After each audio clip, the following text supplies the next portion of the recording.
Hi, I'm John Maxwell. When the top companies in the world are looking for trainers, speakers, and coaches, there's one name that stands above the rest, and that's Maxwell Leadership. Our certified team members have gotten proven results for companies all over the globe, and our reputation, I'm proud to say, is second to none. Some of our members have risen to the top of their profession, including the one you're going to meet today. I proudly introduce you to my friend Bob Fabian Zinka. Welcome to the Leadership and Success Podcast with your host, Coach BZ, where we help you lead with purpose and succeed with impact. If you're ready to grow into the kind of leader others want to follow, this podcast is for you. If you're determined to elevate your success and leave a lasting legacy, this podcast is for you. As my mentor, Dr. John C. Maxwell reminds us, everything rises and falls on leadership. Our goal is simple: to inspire you, challenge you, and equip you with insights that can transform the trajectory of your leadership journey. Welcome aboard to another episode of the Leadership and Success Podcast with Coach BZ.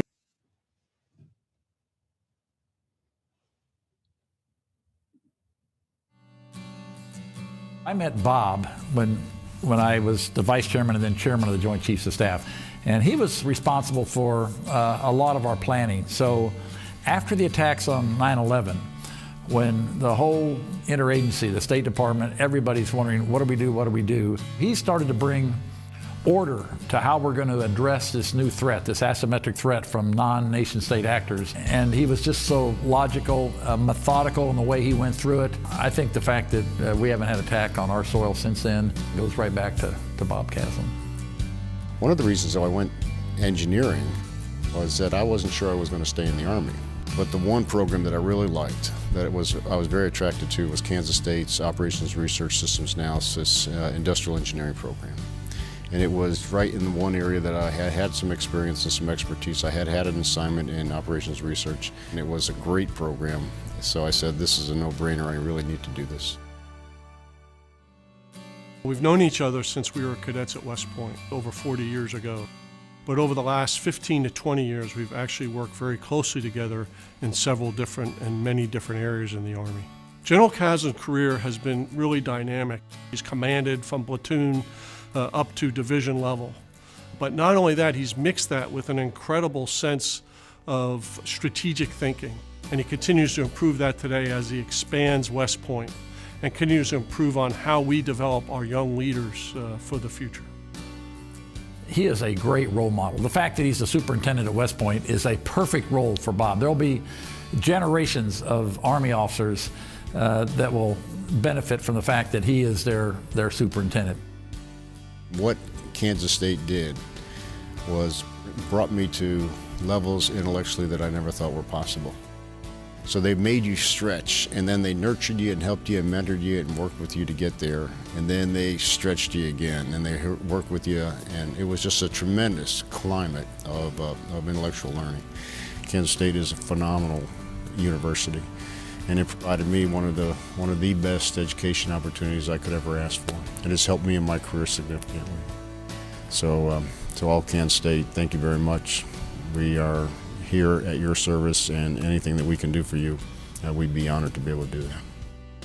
Bob, congratulations on this great honor. You're a great leader, but most importantly, you're a good man. And we wish you nothing but the best of luck. Congratulations to you. They couldn't have made a better choice. To know the quality of this individual, now a part of the Kansas State Engineering Hall of Fame, makes me really proud to have a friend like Bob Caslen to be part of that.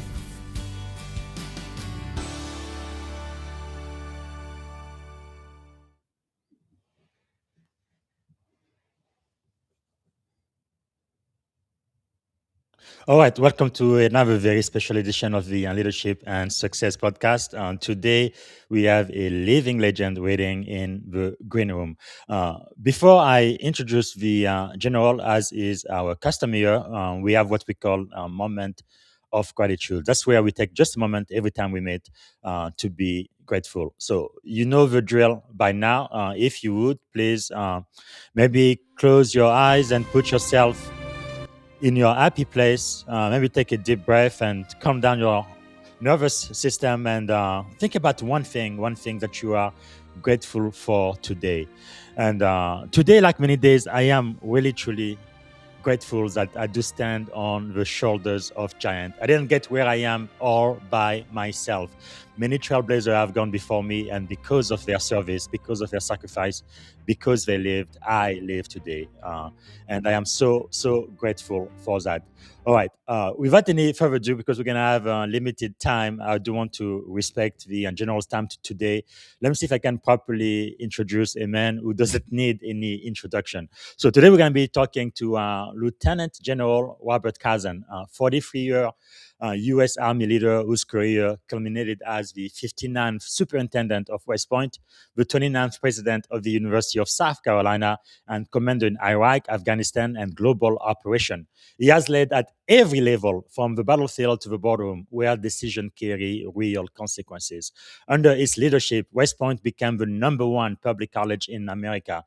Army football reclaimed the culture of excellence, except when the Navy beat them. Go Navy! All right. The University of South Carolina, through COVID, growing enrollment and expanding nationally, is the author of The Impossible Mission, The Character Edge, Leading and Winning with Integrity.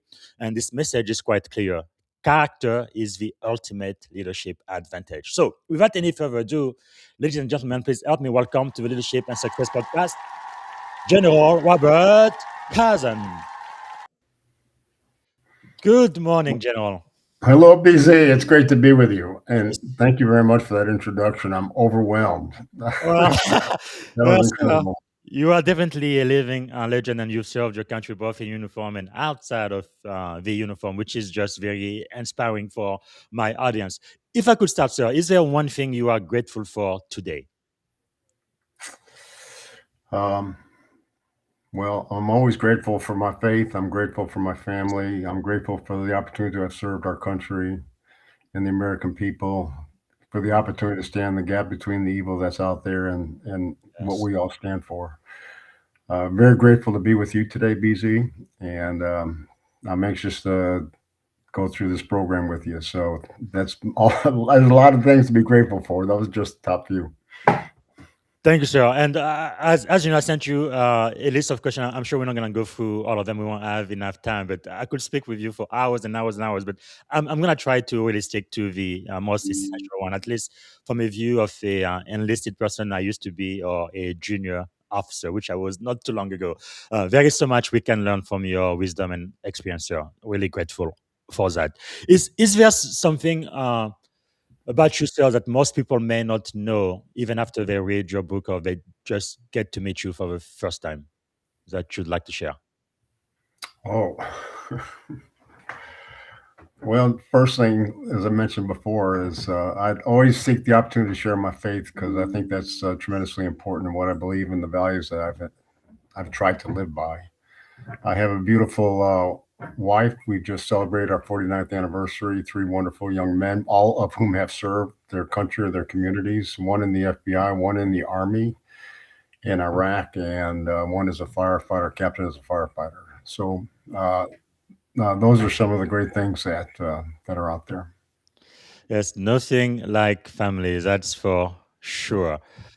And across your 43-year career, sir, from combat to academia, what moment tested your leadership identity the most? Well, I would say, BZ, that one of the biggest challenges was when I was a division commander in northern Iraq during the surge. Yes. Um, Northern Iraq is where Mosul is. It's where you had the Sunni Shia divide. You had the Kurd Arab issues. It was the most hostile. We're still in intense combat. We're losing soldiers. And it was a type of leadership that was tremendously important to provide the trust and confidence with the Iraqi people, with the Iraqi government, and the trust and confidence of the soldiers that you were leading. So that because they all want to they all want to go home. They all want to know that they accomplished the mission. They all want to be proud of something that's important, and they Yes. all want to go home. So that was probably one of the most challenging and trying missions in my 43-year career in the military.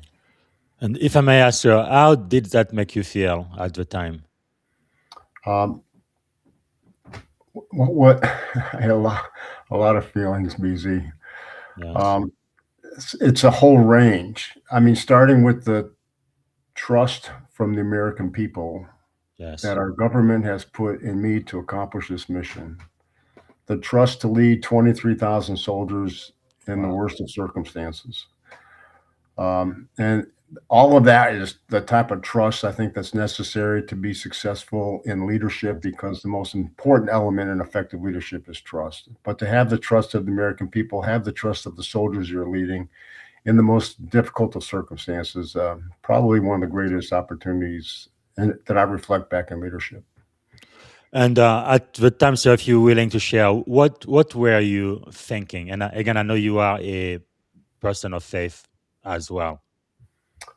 What was I thinking? Well, you know, as a division commander in charge of 23,000 soldiers, you're caught in between the big strategic picture that the Yes. nation has with our national interests and the tactical operations on the ground. So Mm. it was important for me to think through what our government wanted, what were the national interests, and then once we understood what those national interests were, those objectives, what were the programs that were going to get there, and how was I, as a division commander, going to prepare those programs, put those programs together, and then to resource those programs with not only resources, mechanical stuff, but also with people. So, and that's really the strategic plan that you have, that we have the responsibility for when you're caught in Yes. between tactics and strategy at that level. But that's what I So true. thought was most important. And so I have learned from my mentors, right? Rank is rented, but trust is earned. And you did mention trust earlier. How do you build trust in a high stake environment when you don't have all the time in the world? Especially you had more than 20,000 troops under you. Yeah, there's a book out there that talks about trust. It's called The Speed of Trust.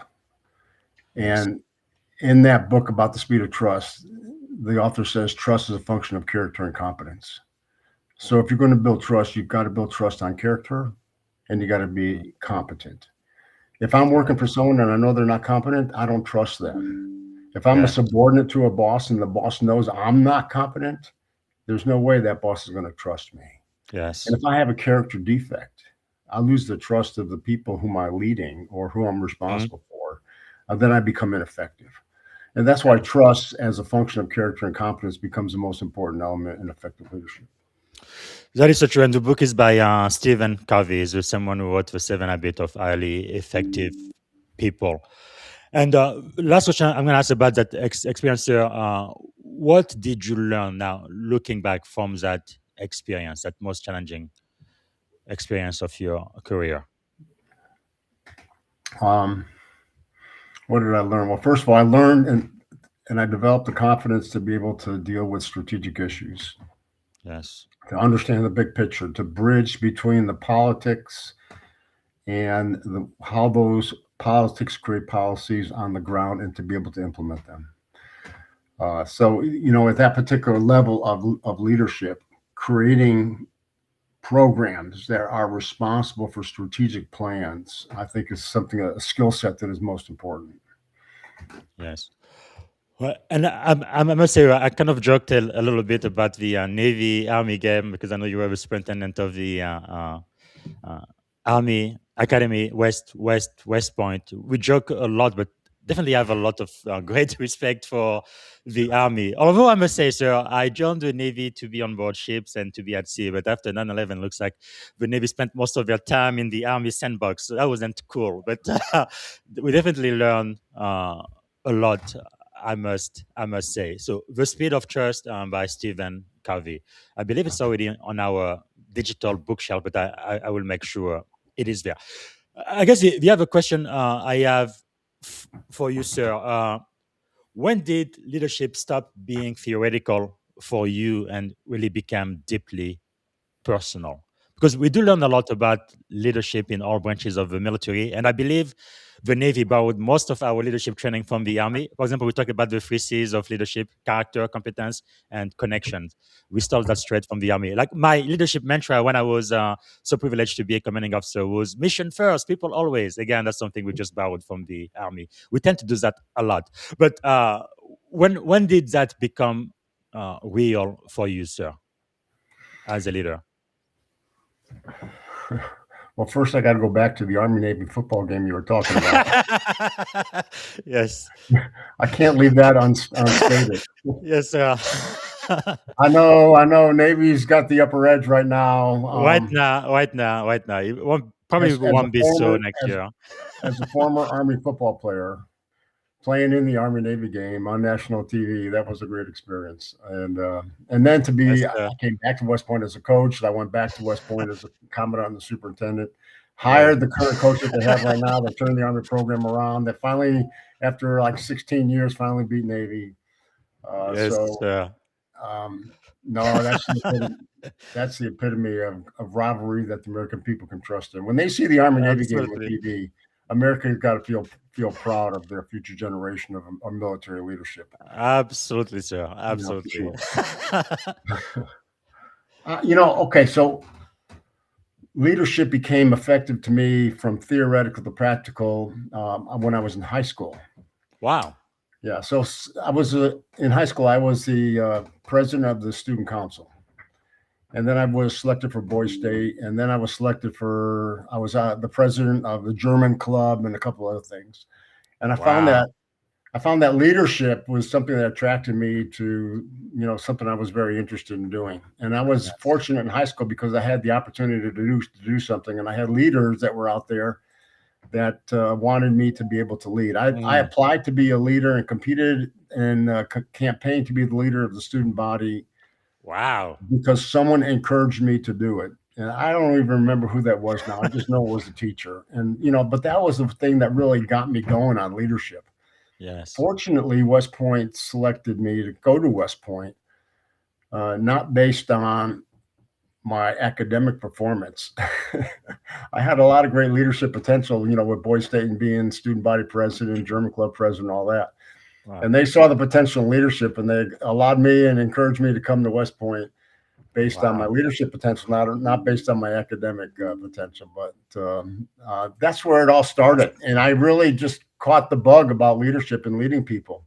And then, when I was a brand new lieutenant, under the most difficult of circumstances in the infantry, that's what you're at the tip of the spear in the crucible of really challenging positions. And those young men and women under your care and under your leadership look up to you.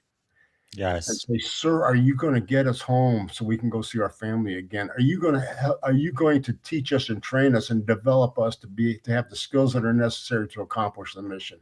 Yes. And they look up to you with those questions, wondering if you got what it takes.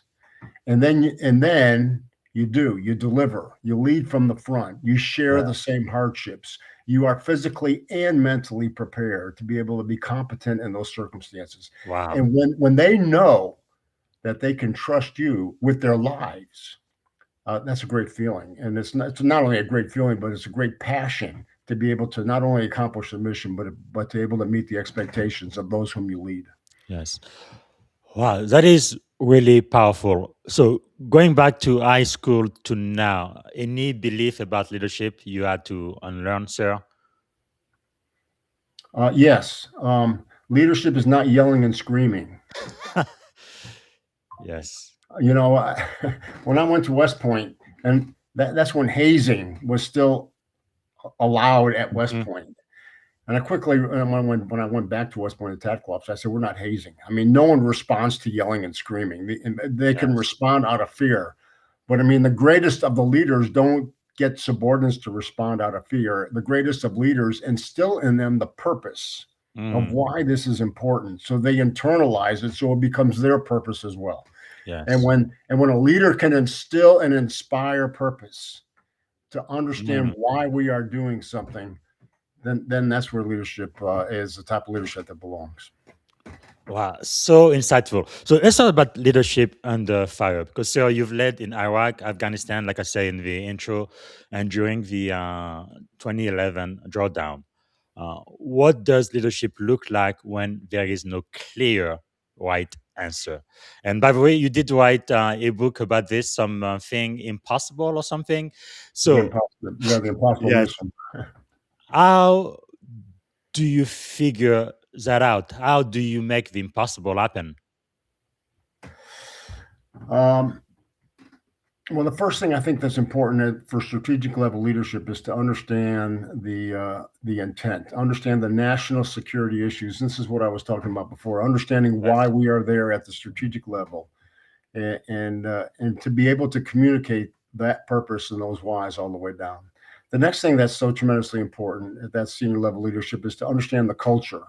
Hmm. The different one thing I learned from being in the military and being dropped into so many different places on this earth is that if you really want to be effective with the people in those organizations where those people live, you got to understand their culture. You got to understand what their value system is, and you got to understand how to build trust within that value system, because it's their values, it's their culture, it's not yours. So Yes. you've got to kind of modify your leadership skill set so that you can understand culture and be able to be effective in that culture. So I think Hmm. that's right. The other thing that's important with leadership, especially senior level leadership, is to, as Stephen Covey says, in the book Good to Great, get the right Yes. people on the bus. Make Jim. sure you're hiring people that are competent. Make sure you're hiring people that respond to your leadership and to what Yes. you're pushing and desiring. And then once you have that type of leadership and those type of people on the bus, I mean, it's amazing how far you can get, what you can accomplish. Yes, sir. Uh, And that's I believe it's Jim Collins, right? yeah, From Jim good Collins. Yes. Yeah. to great. Wow. Really powerful stuff. So how do you make decision then, sir, when the data is incomplete? And it looks like it almost always is incomplete. Time is compressed and the consequences are strategic.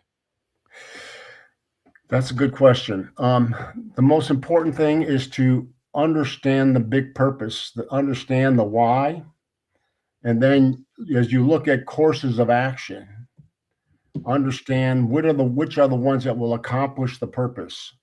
So when you have to make tough decisions, it's moving towards what that purpose is, moving towards Yes. what the end state and what the senior leadership's vision is. Once you understand that vision, then the mission statement will be able to be applicable within that vision statement.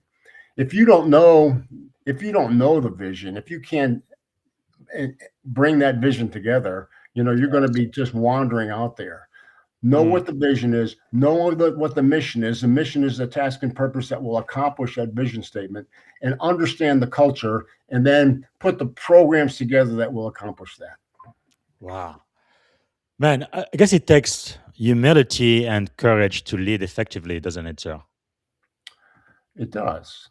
I believe it does. There's a lot of good leaders out there that maybe not be so, in our eyes, may not be very humble. Yes. But nevertheless, I just think that people are attracted to someone who's humble. People are attracted to somebody who is not there to talk about themselves. Yes. People are attracted to understanding the bigger picture and the purpose. This is why we're doing it, rather than it's about me. And whenever you start coming across it's about me, and you start putting yourself before the mission statement, and you start putting yourself before your people, they can pick that up in a heartbeat. And Yes. then that's when you start seeing issues on trust, loss of trust. And like I Wow. said, trust is the most effective element in effective leadership. Yes, And sir. when you start having an ego that's out of control, people recognize that and they start losing trust.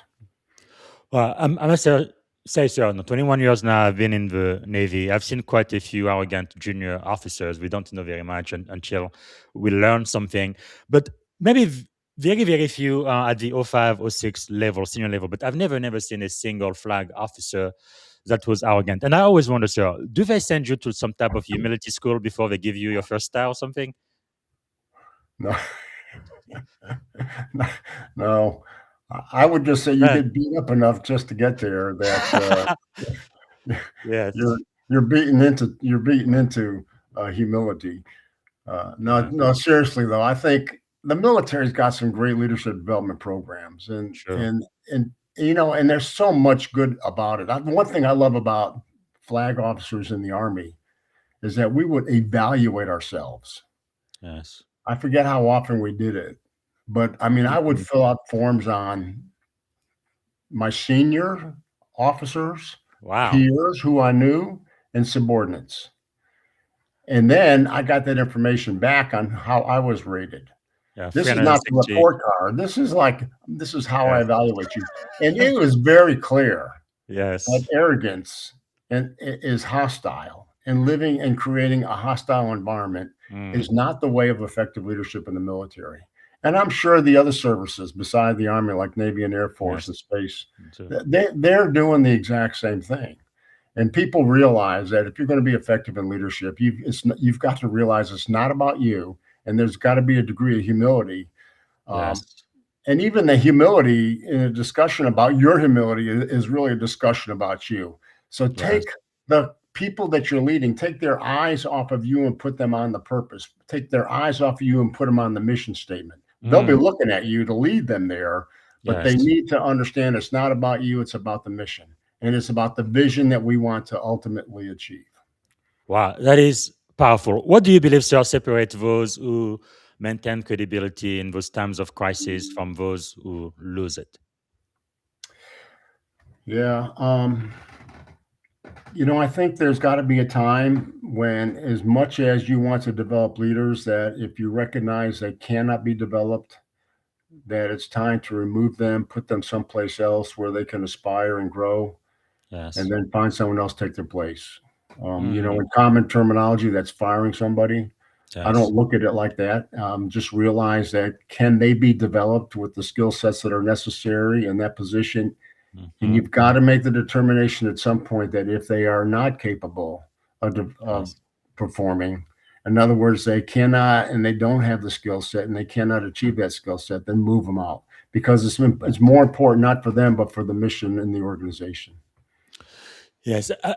I guess, especially when I got the rare opportunity to become a commanding officer, I really understood that the burden of leadership, sir, is real.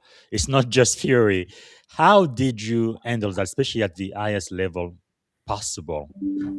How did I handle what did I'm sorry? The burden of leadership, Oh, especially when you have to make decision to let some people go, and you are responsible for both the mission and the people.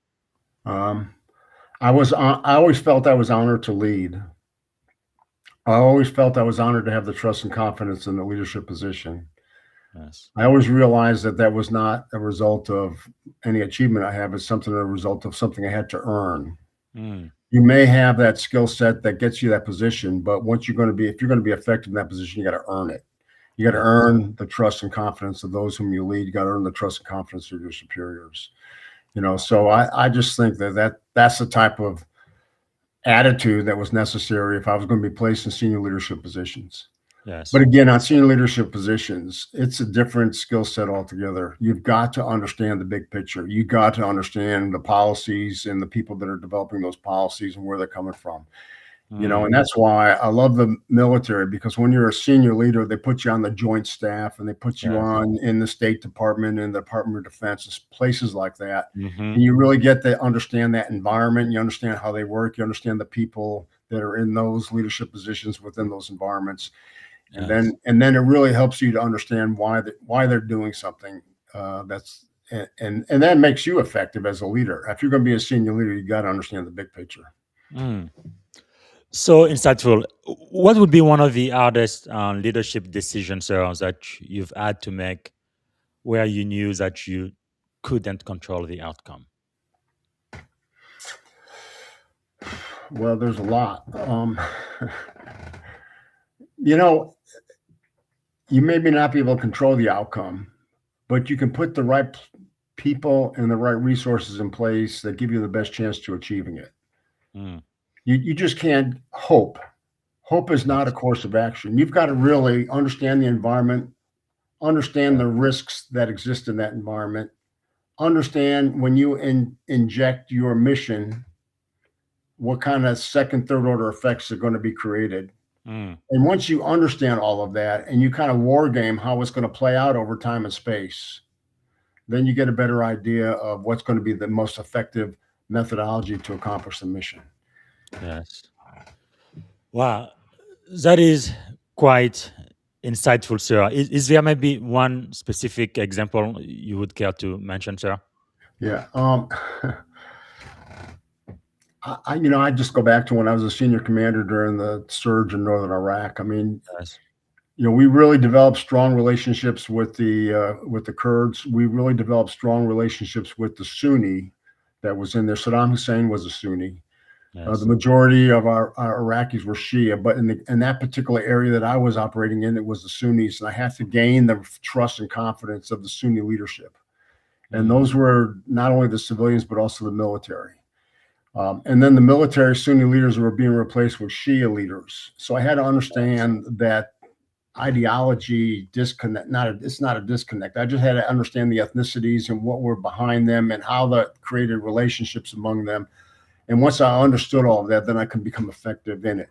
The key mission was national elections, and we had to get the security in place, and we had to get the trust of the Iraqi people so that they can go out there and vote, and knowing that they will be not only safe voting, but their vote will count, and it will not be under coverage of corruption. It'll be a genuine non-corrupt voice that they have, and they will start developing confidence in a representative representative system. Then that builds trust and confidence within the organization and the new government. Really, back to that impossible mission again. It is really amazing. So when you look back to those moments, sir, what did that personally cost you? Well, see, the impossible mission is about the drawdown of U.S. forces out of Iraq. Yes. And then the rise and the resurrection of ISIS, the Islamic State, and that created the caliphate that required return of U.S. forces. So I was the senior commander during the drawdown. General Lloyd Austin was the senior commander on the ground. He was the one that was withdrawing all U.S. forces. And I remained with 157 military people with the same national security interests that General Austin had with 80,000 soldiers. And I had 157 with about 6,000 contractors, principally doing the foreign military sales program, but we were doing a lot of other type of work as well. And as a result, it was challenging to understand the national security objectives and how with such a small organizational force I was going to meet them. And then how to develop the trust relationships as the Department of Defense lead, now working with the Department of State, and to develop those relationships. And it was one of the most complex and pretty hostile environments that I had ever been in. I'm not sure I was very successful in it, but it was one of those type of military drawdown lessons learned that I think that were important, that we understand the transition of leadership departments from defense to state, and how drawdown of U.S. forces should occur and should occur properly. Everybody remembers the drawdown in Afghanistan. This book is about the drawdown of U.S. forces in Iraq. Right. Wow. So really, the Iraq mission back then required executing a massive security transition, like you've said, with minimal resources after troop withdrawal. Near impossible scenario for sure.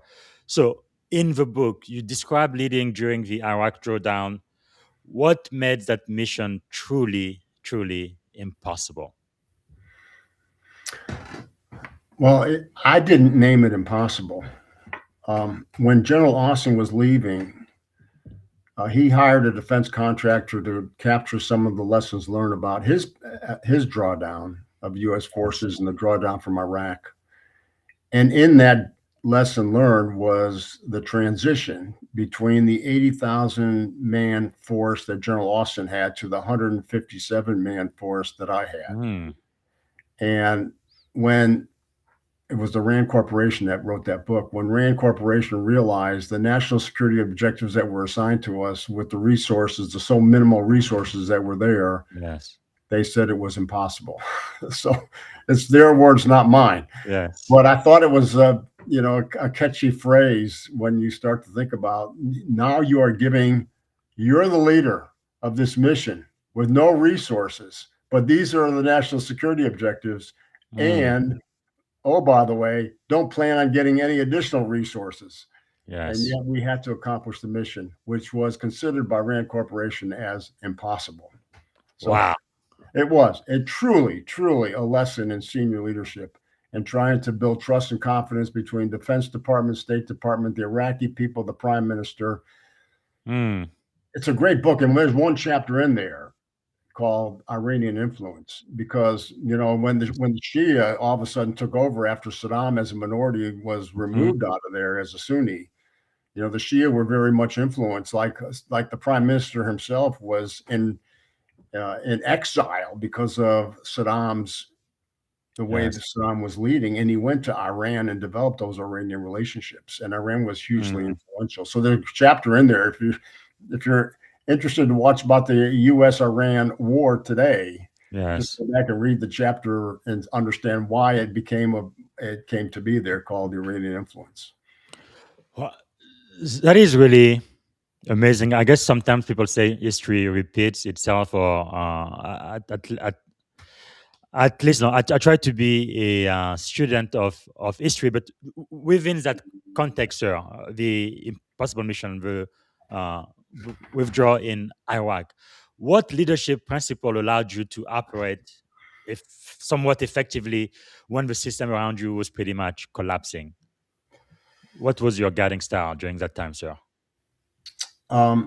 Building relationships. So as a leader, you had to build relationships. I learned this in the Army War College. They have an acronym for this type of environment. It's called VUCA, VUCA, volatile, uncertain, complex, ambiguous. Yes. And in between the U.S. State Department, the U.S. Department of Defense, the Iraqi government, Iranian influence, and all kinds of other variables that are out there that complicate everything. Iran's the 5th largest oil country in the world, and trying to keep that oil flowing not only for Iraq's benefit, but for the world's economy. Yes. And in the midst of all of that, it's just, this is the thing that these are the type of challenges that you have as a senior leader, that you've got to understand that environment, that you've got to build those trust relationships with each one of those organizations. If I had to do it all over again, I personally think I failed in building a trust relationship with the State Department. The State Department in Washington, D.C., not the State Department with the ambassador and all that. The ambassador was my boss, even though I had a military uniform on, because State Department was now the senior department of the United States government in Iraq. I worked for the ambassador. He was the senior leader. And I think we had a good relationship, but we had a strained relationship, our mission, with what the State Department was looking forward to in Washington, D.C. I won't go into details. Read the book; you'll see it all in there. But as a senior leader, I had to recognize where those relationships were and how to build a relationship so that we can become effective, and we can become effective for the organizations that we're leading. But I guess one thing that is key there, sir, what did that experience teach you about the alignment, right, between political decision, I guess, in Washington, D.C., and then the operational reality on the ground in Iraq? Yeah, so that's what senior leaders must do. They must understand the policy and how to convert that policy into effectiveness on the ground, and how to build a strategic plan that will achieve those effects, and then how to develop the programs and the resources for that strategic plan. So that's the linkage. Understand what the policy is, what does it mean, what's its purpose, how are we going to achieve that policy on the ground, How do you develop a strategic plan for that? And how do you define the resources and the programs that are necessary for the end state that the strategic plan is going to achieve? Wow. Now, you've co-written another book, The Character's Edge. So the book does emphasize, character, not competence, is the sustaining force of leadership. I guess the first question I have for you, sir, why did this book have to be written? You've written it with Michael Matthews. Why was Yeah, this book important? I want to give credit to Dr. Matthews. He's the co-author. It was his idea to write this book. I was a superintendent at West Point, and the last week of my superintendency, Dr. Matthews called me up and said, "Hey, sir, I know you're leaving the military. You're going to retire. I was wondering if you'd be interested in writing a book on character." I've always felt character is so tremendously important. Because character is the greatest influencer of trust, and trust is the most effective element in effective leadership. So that's the link there. Competence is part of trust, but character, if you don't have character, you don't have leadership. Character will consume competence every day. And that's why I think character is so important. If you don't have character, you don't have the values that people believe in. If you don't have character, you live in the values that's contrary to what the organization's values are. If you don't have character, you can't be trusted to achieve the organization's values. It's those values that define the culture of the organization. If you don't have character, you don't have those values internalized. You don't understand what those values are. You're living on a value set totally different. And people then don't trust you, and they're going to find somebody who they can't trust. Well, I guess the $1 million question would be, can character be developed, or is it something you either have or do not have, period? Great question. And my strong opinion is that character must be developed. Not only can it be developed, it must be developed. Yes. We all learn character from our growing up. I mean, from our houses, what our mom and dad say, what they teach us, what our schools are talking about. We learn about character in the schools, in our high schools, about the school motto and things like that. And those all are values that we are exposed to. Yes. Character is the internalization of those values, so they become part of our very essence. So that when we react to an event, we don't think about what the right reaction is. It's a natural reaction because you've internalized that value set, and that natural reaction is something that comes out to you. It's like holding a cup of coffee. If I hold a cup of coffee and someone hits my elbow, whether I want to or not, what's in that cup of coffee is going to spill out. Yes.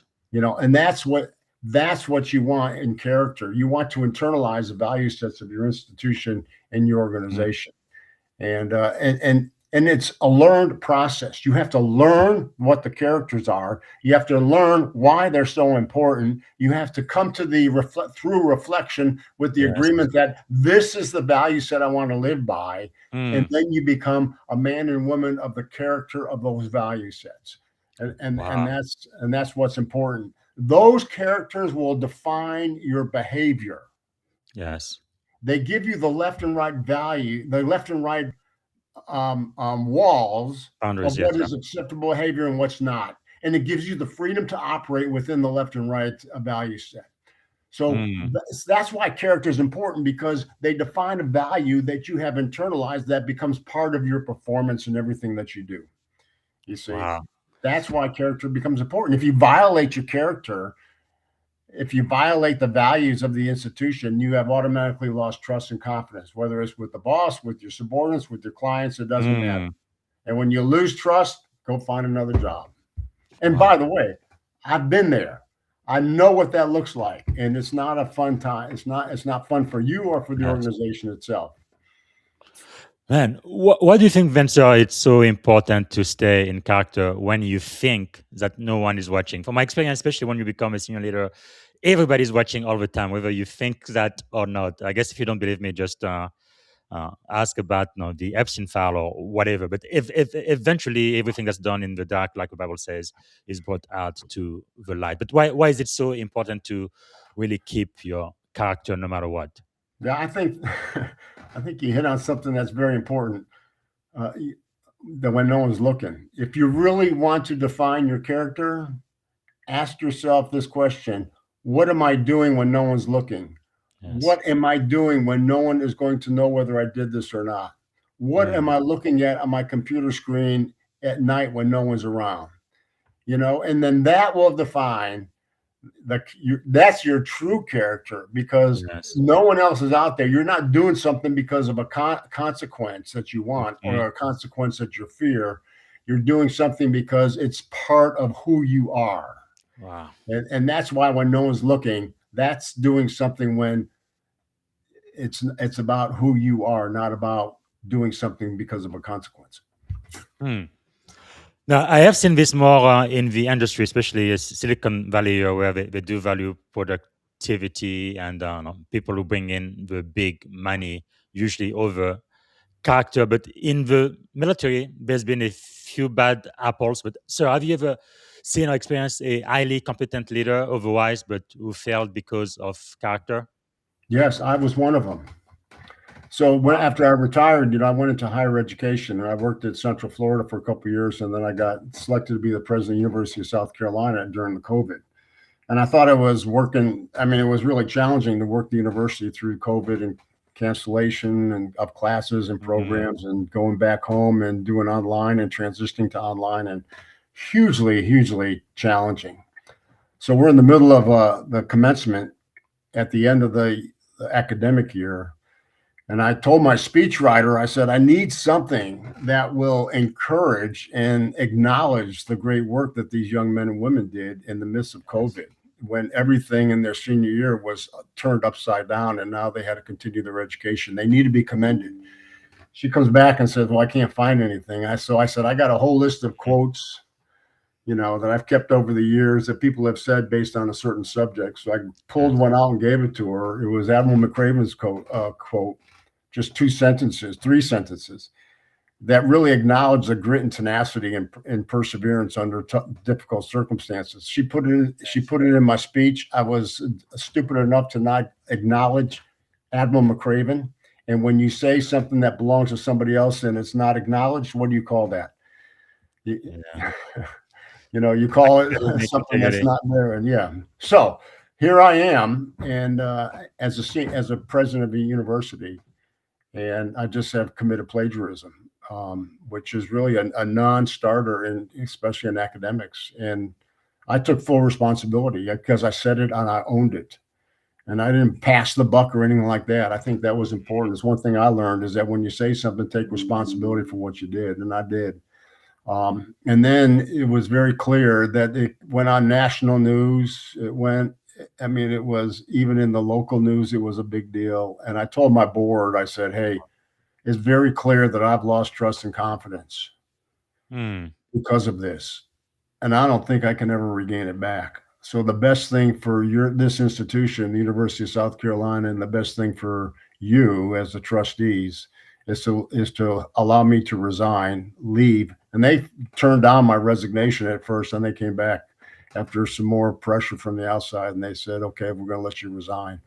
That's resigning in disgrace of a character issue. I mean, plagiarism is the stealing of someone else's work and using it as your own, and that's what it was, and that's the way it appeared. And there was no intent whatsoever to do that. There was Yes. no intent. It was just a conflicting of guidance and information, and total innocence by my Yes. speechwriter and all of us, but it had consequences that led to a lack of trust that was Hmm. on a road to even greater lack of trust. And it was time to leave, and it was time for the leadership to find somebody else. And I mean, I live with that every day, BZ. It's not easy. It's something I'm very not proud of, but I felt that you asked the question is something I think that was necessary as a lesson Sure. learned. So please, as those listening can understand what I experienced and the importance of character in leadership, Mhm. because the consequences of bad character, just look at my situation, you'll see what that looks like. Well, so it does take a lot of courage to admit that. Where do you think that courage comes from? Because for most people, sir, they would have just completely overlooked it, acted like it didn't happen and just pretend everything was fine. Where does that drive for truth, for character, for excellence, I would even say, comes from, sir? Well, that's a good question, BC. You're asking tough questions here. um, it comes from your values you believe in. And if I said it, I owned it. I'm the one that had the quote. I'm the one that gave it to her. I was not explicit in how I told her to use that quote. Yeah. It was fully my responsibility. And I've learned over the years that I never shirk responsibility. When I make a mistake, say it and own it. And I've always learned that. It's just who I am. It's just one of those things that we learn as a value set within the military. And I just think it was tremendously important. And I experienced the consequences, even to this day. Now, 4 years later, even to this day, it hurts. It hurts a lot to have gone through that. It hurts to know that you lost trust and confidence as a senior leader. But nevertheless, it's something that I had to accept responsibility for, and to, as a result, accept the consequences, which I still do today.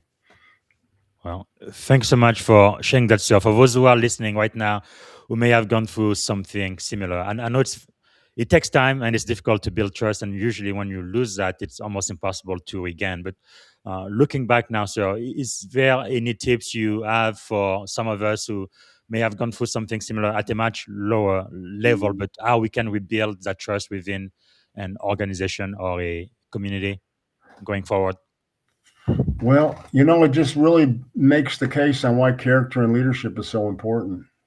Character is the value set, values of the institution. And when you violate those values, it becomes an issue of ineffective leadership because you've lost trust. And that's a huge lesson. So don't learn that lesson from people like me. Don't learn that lesson from making the same mistakes that I made. Thanks again, sir. Looks like we are already running out of time. I have about only 7 minutes left. I did want to talk about West Point. I think it's the oldest academy. Let me talk about this. I think we can do it in 5. At West Point, sir, you embedded ethics into leadership development. How do you operationalize character at scale? And one thing about West Point, I guess it's 360 degree for you, right? You were a student there, and then you came back as the superintendent of the most prestigious military academy in the world. First, how did that feel? But then at West Point, how did you operationalize this character building at scale? Yeah, I've always realized that character is so important in the military to be effective.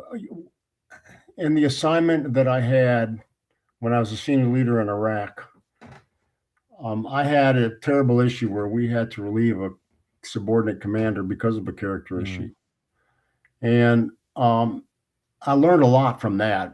I was not hung up on the fact that we lost that leader, because that leader needed to leave and we needed to replace him or her.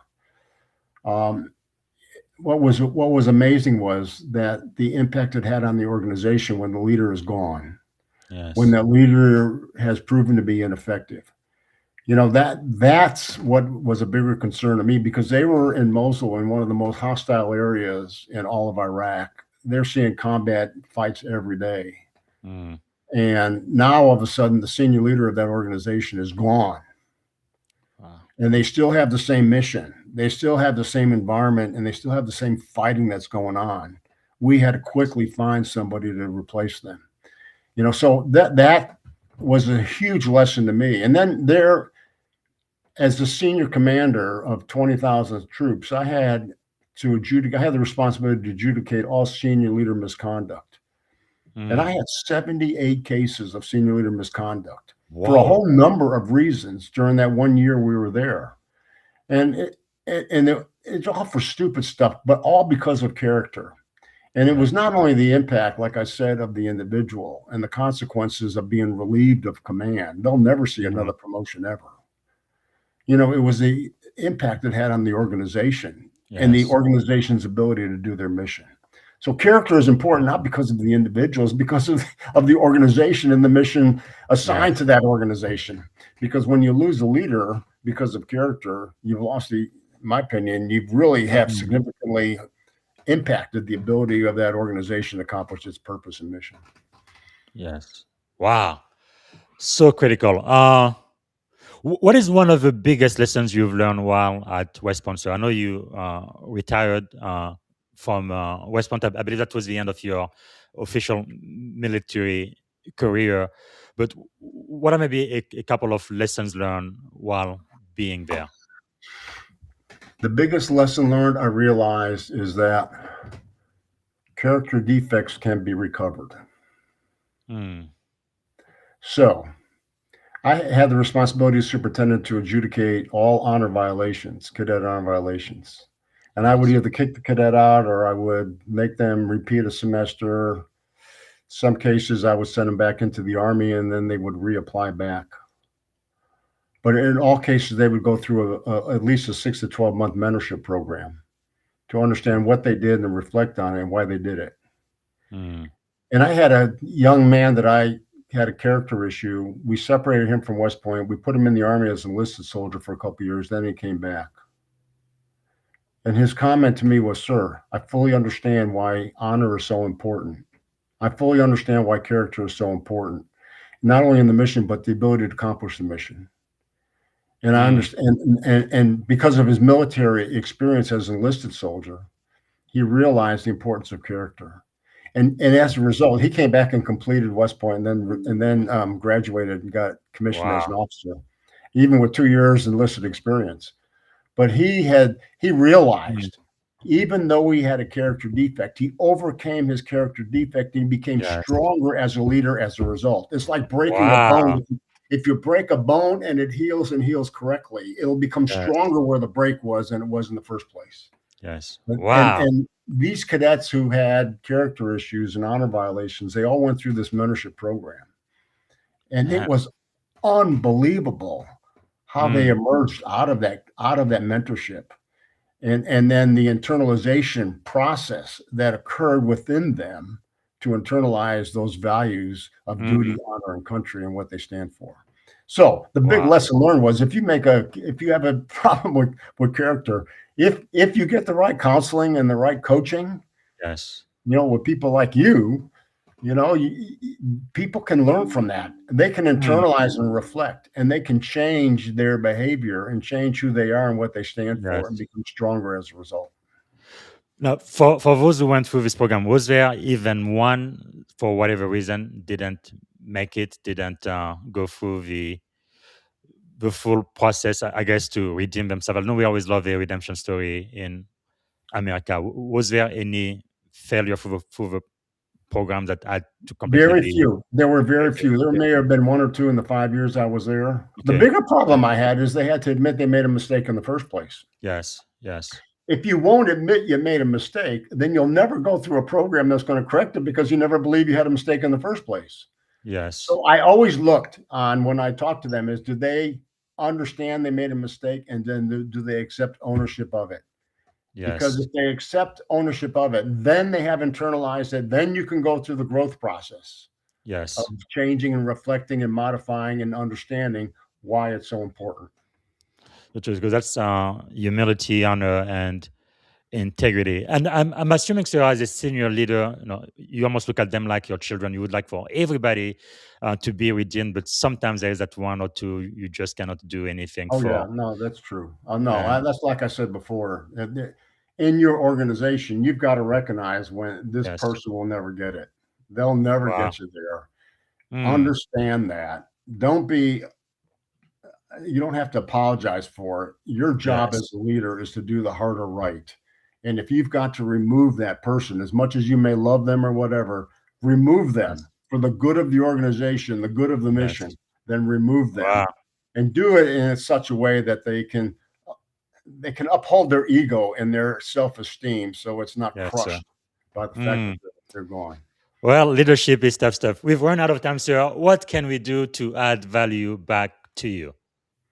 Oh, Well, if you like what we talked about, The Character Edge is a great book. If you're Yes. interested in the drawdown of U.S. forces of Iraq and what all occurred during that particular time, my book on the Impossible Mission, you're Yes. welcome to do that as well. But I mean, the other thing is be inspired to understand why you do things, and be inspired to understand what your value system is, how you Yes. obtain that value system over the years, how you've internalized it, and be inspired to live a life of character.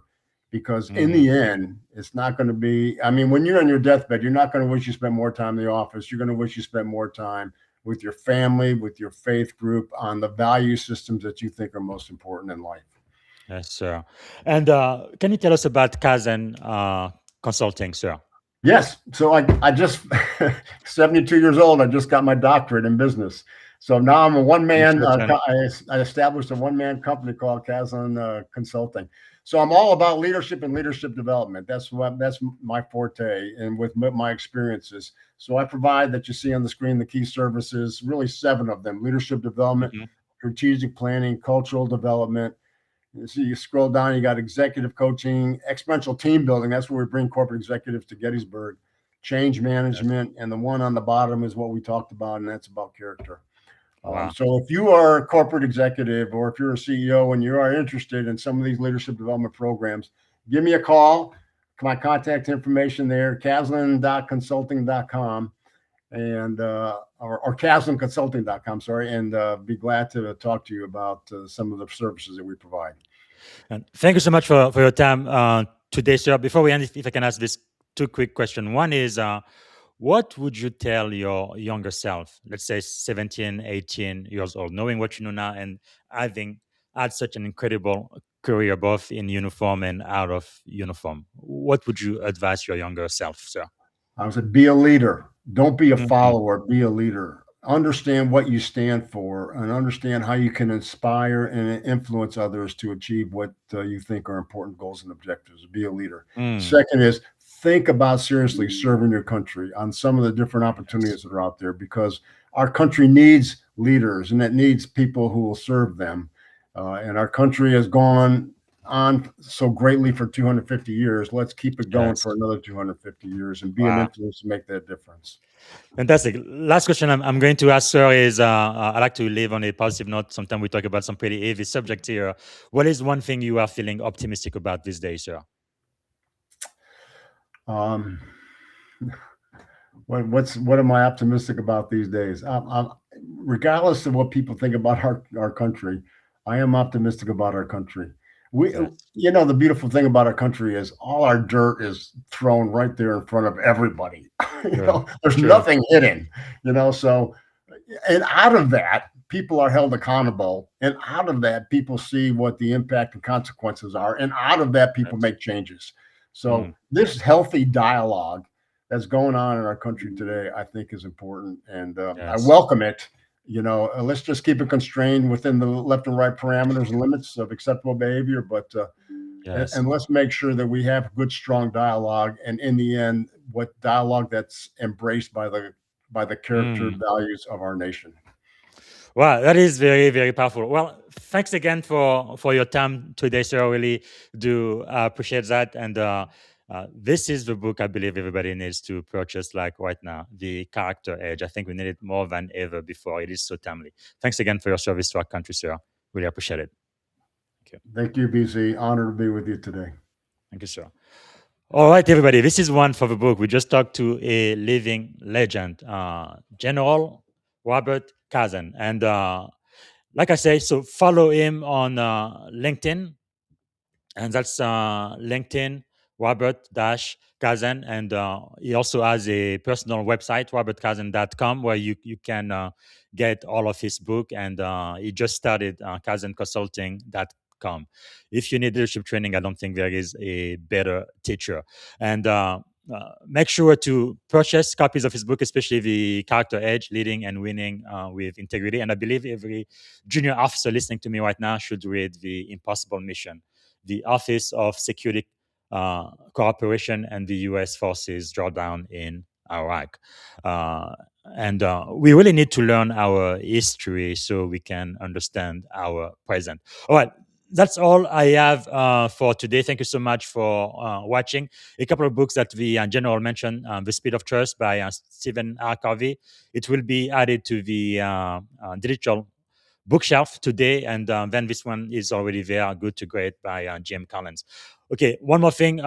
Later today, I believe it's going to be 1 p.m. California time, so 4 p.m. on this coast. I'm going to be speaking to Colonel Matthew Paul. He's the best-selling author of Damned Fine Soldiers. We're going to be talking about leadership under fire, lesson from the 21-day march to Baghdad. So another view of the Iraq mission, and I wish you can join us. All right, that's it for now, and thank you so much for watching. And last thing I'm going to say, sometime this week, I'm going to go back. We are studying the book of Proverbs. It's not a religious study at all. It's just about ancient wisdom and leadership lesson from a book written more than 2,000 years ago, but those leadership principles are still relevant today in 2026. So we did Proverbs 21 last time, so we're going to get to Proverbs 22. I think that's going to be on Saturday. All right, I hope to see you later today with Colonel Matthew Paul, and thanks again for watching, and bye for now.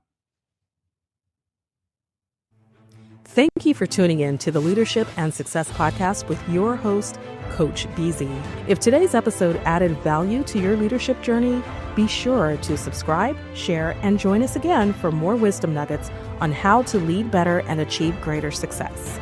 Remember, leadership is the most critical skill of our time. The world will always need leaders to inspire others, drive innovation, and execute meaningful strategy. So why not count yourself among the bold leaders shaping the 21st century? Until next time, stay inspired, stay committed, and keep leading with excellence.